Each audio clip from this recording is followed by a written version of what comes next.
Hey there. Welcome back to Bloodborne. How's it going, Simon? A tragic figure, but he will shame himself no longer. He died with his ideals untarnished. He was a true hero, and earned that much at least. Do you know why the hunters are drawn to this nightmare? Because it sprouted from their very misdeeds. Things that some would rather keep secret. A pitiful tale of petty arrogance, really. High time someone exposed the whole charade. Agreed. Now, go on ahead. You seek nightmares and the secrets within, do you not? I guess he remembered that I said that. Well, I'm starting to regret it now that we've seen what we've seen. Interesting postulating there by Simon, speculating that the hunter's nightmare was created by hunters.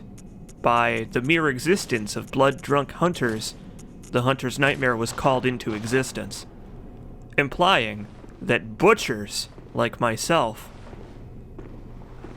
can create these new alternate dimensions. As if this isn't a land created by Cthulhu's stuck out of space and time, but something potentially man-made, at least unintentionally. The church. Beasts are a curse and a curse is a shackle. Only ye, the true blades of the church. So that gentleman having a bad time in there is the hunter from the east, Yamamura, I believe his name is. We'll be speaking with him a little bit later. In the meantime, check out how much damage that fucking blunderbuss does. That thing is like an elephant gun. It's nuts.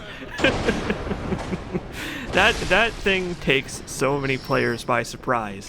It will kill you in like 1.5 shots. And with the other church guy standing right there, you're probably gonna die if you don't acknowledge the situation fast enough. So we've made our way into the deep underground jail cells of some sort underneath the Grand Cathedral. Grand Cathedral number 2, anyway. And there's a bunch of cells here that we can't open yet, because there are a couple of keys we need in order to access all of them. Although this one looks a little bit more high security than the rest. Maybe there's something interesting down here.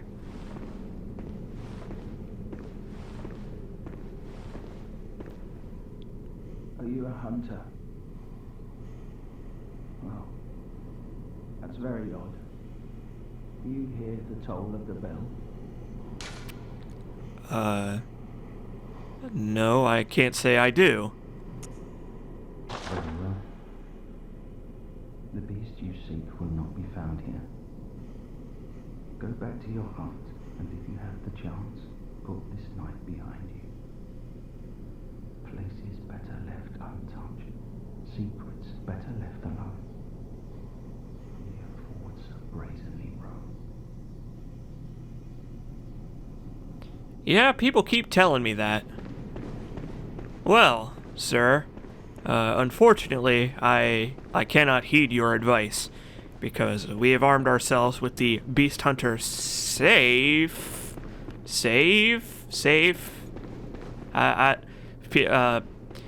People have been telling me in between videos that it's not actually pronounced safe with an AI. It's actually safe. Holy crap. That's a pretty large hunter. I'm impressed they managed to keep her in there. But yes, we're running around with the Beast Hunter safe now, I suppose is how I will pronounce it. It's the Dead Space 3 Let's Play all over again. Good thing there are no javelins in this game. From that dead hunter, we picked up the Fist of Gracia, which is a left-hand weapon that allows us to just kind of punch our enemies to stagger them instead of shooting them with a gun. It can't do parries and ripostes, but it has really, really high stagger damage, like even higher than the blunderbuss. So it's good at like stunning enemies so you can get in on them while your stamina regens. And hey, welcome to the Grand Cathedral. It looks mostly the same as the other one, minus these beds, which are quite conspicuous. And this hunter. The phrases, their wills are weak, minds young. Were it not for fear, death would come unleavened. But beware the frailty. Aha. Wills are weak, minds young. So this hunter and her friend, they both aggro on you at once. There's no way to pull one or the other. And you might notice that the one that's hanging back there has the ability to shoot meteors from her eyeballs. So you maybe want to jump in and take her on first, unless you're feeling ballsy. But you can use these beds for cover, so you can kind of like neutralize her a little bit by just kind of like kiting her while also fighting her buddy. The prayer that she's saying, unfortunately you can't really hear it over the combat, but if you hang out outside of their aggro range, you can hear the full thing. It's really interesting, actually. I might do like a bonus feature where I don't talk and I just listen to the prayer, because Vicar Amelia was doing something very similar, praying at the altar at the end of the Grand Cathedral, the one where that big old beastie was laying in the previous episode. Or I guess that was 2 episodes ago now, I think. She's doing the same thing, but she's saying a different prayer, which is interesting. These hunters do approximately 1,000,000 billion damage, so you wanna try and hang back if possible. I'm trying to make use of blood bullets here to extend the usability of my pistol, but I don't really want to run out of blood vials against these two, because that would be a bit silly. But yeah, as you can see, remember that thing I said about the damage in the DLC going a bit nuts? Well, enemy hunters are the same as they always are. They have way more health than necessary, and they do a whole lot more damage than they should. So, well, that's 1 out of 2 taken out. At first I thought Jill died there because that's also Jill's death scream, so I was like, oh, god damn it. I gotta do some editing. But, no, I got lucky. So since this lady tries to hang back and shoot her meteors at you, you can kind of cheese that a little bit by letting her back off, and then when she tries to cast them, you just jump in on her. The Beast Hunter's safe. I can't pronounce it like that. I'm sorry. My trick weapon, my chosen arms, has a really good first opening R1 attack, so it's really good for closing gaps. And just like that, one of the tougher hunter fights in the game is over and done with, and I didn't even embarrass myself.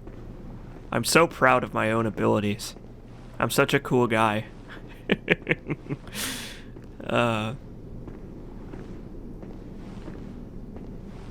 Well, like I said, Grand Cathedral seems mostly the same, except the altar at the far end seems to have been removed. The altar is gone, and in its place, or behind it at least, is a very strange statue. Some time ago, we picked up a key, shaped like an eyeball, from a Gribbly gentleman. Either way, we have to give this corpse some insight.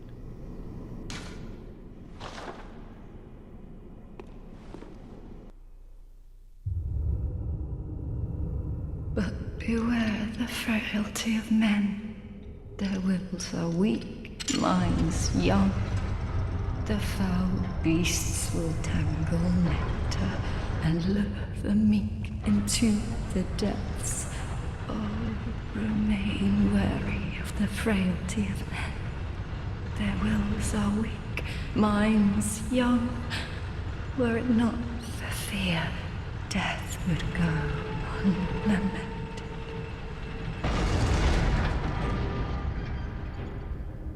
There are a number of mysterious things that this statue could be and could mean. But forget about the statue. Now's not the time for thinking about lore. Now's the time for thinking about architecture. Welcome, everybody, to the research hall.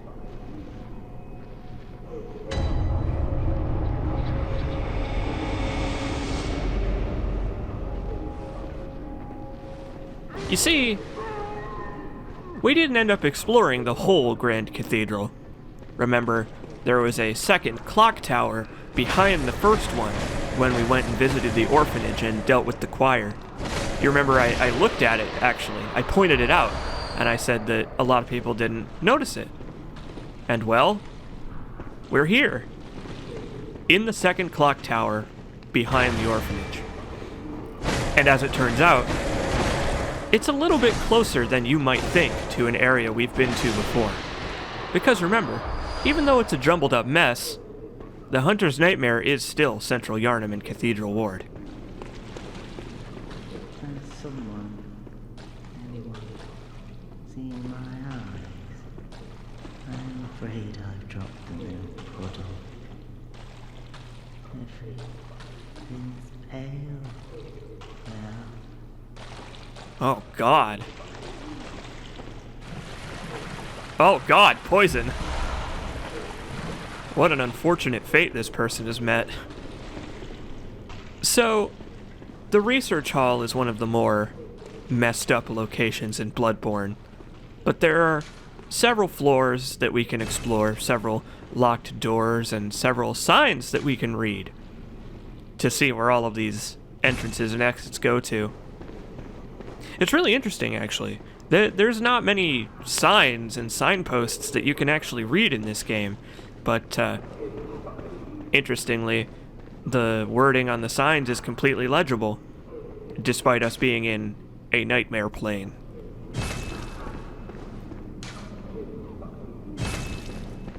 It seems that for now, our only option is to go up and explore the crazy spiraling staircases of the research hall. I love the way this area looks. This place is really cool. Like, this area, and as you will see soon, its gimmick is so impressive because there's a lot of twists and turns here.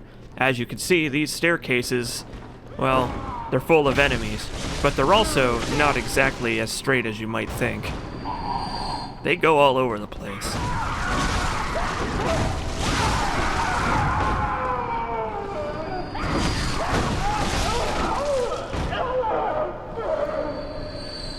So these diseased patients who are very reminiscent of the political candidate Howard Dean, I believe is his name, they're a lot tougher than they seem. They're very hard to stagger, and they come at you in very large numbers, so it's worth it to try and pick them off wherever you can.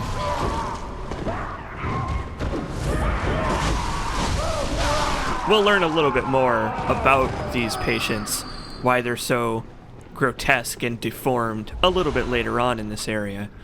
But they are the standard bread and butter for now. And you know what? They are a worthy opponent because they attack very fast and they are relentless. So if you aggro more than a couple of them at once, I'm not going to say you're going to regret it, because you might be able to take them on. I don't know how good you are at Bloodborne, but it probably won't work out so well for you.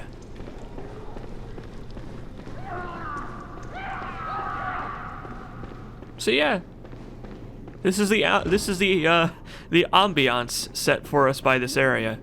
The eerie creaking of the staircase and the panicked screaming of the insane research hall patients. The church was doing some real messed up stuff here.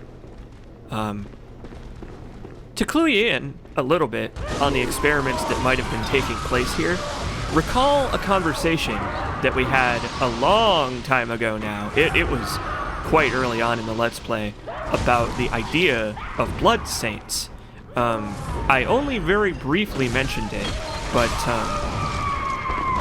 we've encountered a couple of characters so far who have blood that does things to us.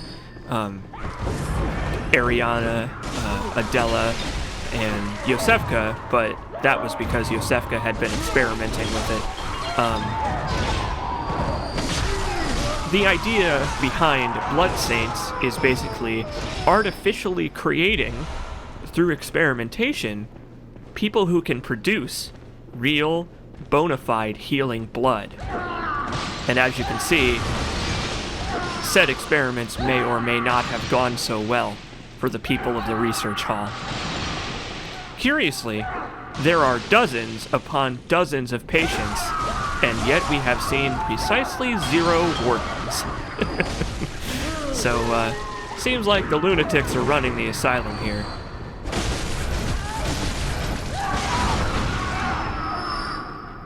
And you may recall what Simon said at the beginning of this episode about how basically this place was created by the people who were stuck here.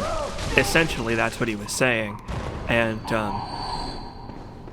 I implied that it could be hunters, but this place also could have been created by the misdeeds done by the Healing Church. And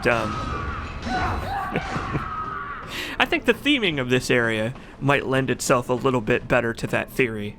You know, the hunter's nightmare was where blood-drunk hunters went when they were even too sick to transform into beasts. And it seems the research hall is, well, for the leftovers. These big patients are, they're very tough, and they really like to freak the hell out. But if you can parry them reliably, they're not so bad. Like they're kind of troubling, but it's not such a big deal. I really enjoy this area. Just the layout of this area, and specifically the enemies here. So, while we're making our way through this area, I want you to keep tally of the sheer, amazing, incredible number of patient archetypes we encounter. There are a ton of subtypes of this enemy, and it's really impressive. Just kill me. Free me from this place before I go mad. Help me. I'm guilty. I know. But I won't do it again. I promise. Lady Maria. Yes. Lady Maria. It frightens me. It rises from its deadly depths. Jesus God. This place is a nightmare. And you thought the hunter's nightmare was bad. Oh, man. Oh. If you haven't put 2 and 2 together yet, the Healing Church aren't very nice people.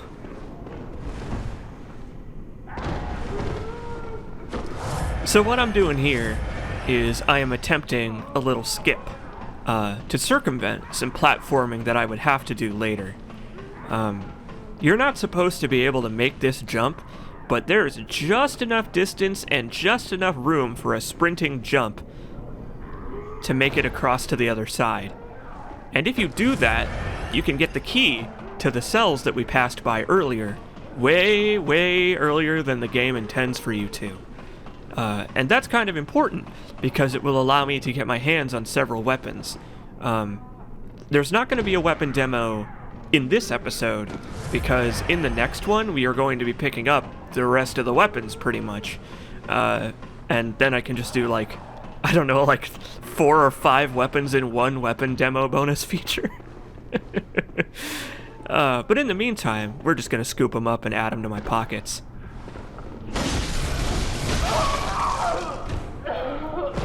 There's another archetype. They have like this gross, diseased arm kind of thing sticking out. They can fire poison volleys at you. There's also a little bit of stealth with the research hall patients, because, I mean, they've got these big, bloated, gross, eyeball-less heads, so it's like, clearly they wouldn't be able to see you. Like, you can't really stealth around them, but it is easy to circle around to their backs, because a lot of their attacks carry them forward, like, horizontally. Looks like that's our way out. But there's no staircase leading there. However, as you can see on the right, there's a staircase below the exit that seems like it could be raised up there. So, I think we have our goal for this area. We need to rotate that staircase so that we can get to the exit. And, perhaps we're going to figure out how to do that some other time. For now, I think I've had enough of the research hall for the time being. So maybe let's just continue on forward and then get the hell out of here. We can come back another day when I'm a little bit more mentally prepared for what is to come. I love this area because it has such a good economic use of space.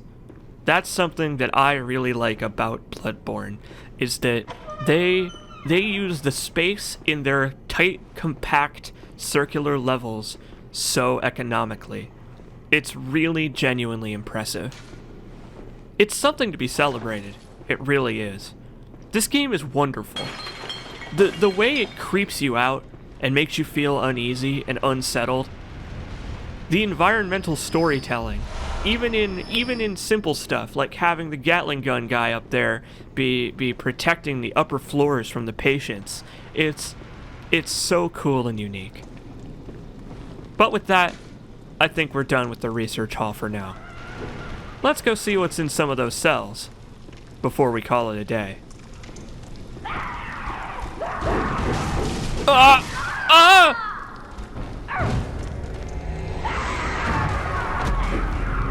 Well, that's one way to get back there, I suppose.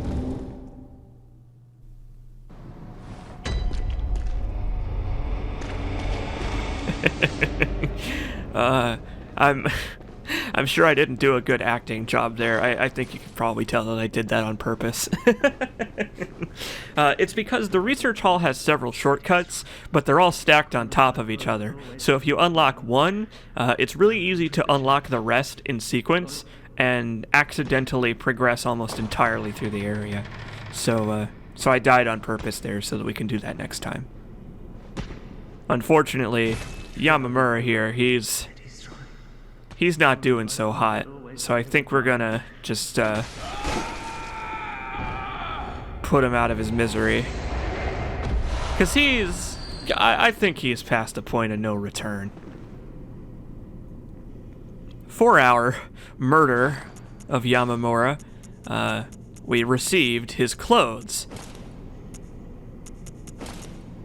Yamamura, of course, is the obligatory Souls game character that comes from a far-off eastern land, uses katanas and more eastern-themed weaponry. I like his clothes. His clothes are pretty cool. It's kind of like a Bloodborne-themed Old West costume. It's pretty neat. And so now we can crack open all these cells and get some extra soul bloods, get fucked up by these enemies once again, as usual, because, like I said, forgetting they're there is a death sentence. And And who knows? Maybe we'll pick up a new weapon before we get out of here. It's kind of surprising, actually, that Yamamura doesn't have a weapon on him. Considering, like, he is a totally unique NPC. Like, Yamamura doesn't appear anywhere else in the game, except for one small appearance that we actually may see. We actually might see Yamamura again someday. But there's no way to, like, you know, interact with him in the main game. All you can really do is, you know, murder him. Ah! Hi, hello, greetings, sir. Goodbye. I can't believe I dodged all that. So, this is interesting. The healing church seems to have captured somebody from Yahar Ghul. There is a gentleman here wielding a new weapon, who is wearing the Yahar Ghul black set. He is using the church pick, one of my favorite weapons in the game. And interestingly, he was waiting behind the door, which I suppose implies that he is trying to ambush anyone that wants to come inside. The church pick is the church pick is obviously a church weapon. It is a holy weapon. So perhaps he stole it from someone and he was going to try to use it to break out or something like that. I don't know. It's kind of cool. I like that he actually used an ambush tactic on me and it almost worked. Like, I believe he's using a repeating pistol, so, like, if he had hit me with that shot, I am certain it would have killed me, because the repeating pistol's fucking nuts, dude.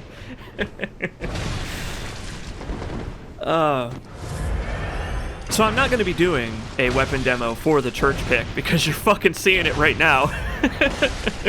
But the church pick is one of my favorite weapons in the game. It's got a long range, it's got a pretty wide reach, and when it's in hammer form, it's really good at stumbling enemies. It's just good stuff all around. And that's the real reward for unlocking all these cells, is the church pick, which is a very, very useful weapon in the upcoming area. So I think that's gonna do it for our dear friend. He tried, but unfortunately, I'm not just some bumbling security guard. I hope he enjoyed his last taste of freedom, though. We could have worked together. Like, Yahar Ghul is a terrible, terrible place full of terrible, terrible people. But, that doesn't mean we couldn't have cooperated, you know? I mean, this is a nightmare after all. So hey, the elevator is still at the top of the research hall right now, because I warped back here to the underground corpse pile. And sitting here, on the bottom elevator, is the skull of Lawrence. You remember Lawrence? We've heard a little bit about him. Lawrence was one of the first vicars of the healing church. One of the renowned people alongside Ludwig that everybody knew and respected. So it's interesting that his skull is just kind of sitting here. Very strange. And for taking the second elevator all the way to the bottom, we have gotten our hands on another weapon. The church cannon. It's the weapon that those big guys were using. The you remember the Cthulhu guys with the big fancy executioner sets. Yeah, those dudes. They're using that. It's basically like the normal cannon, except it fires in an arc, so you can free aim with it a little better. It's better for like volleying over walls and stuff.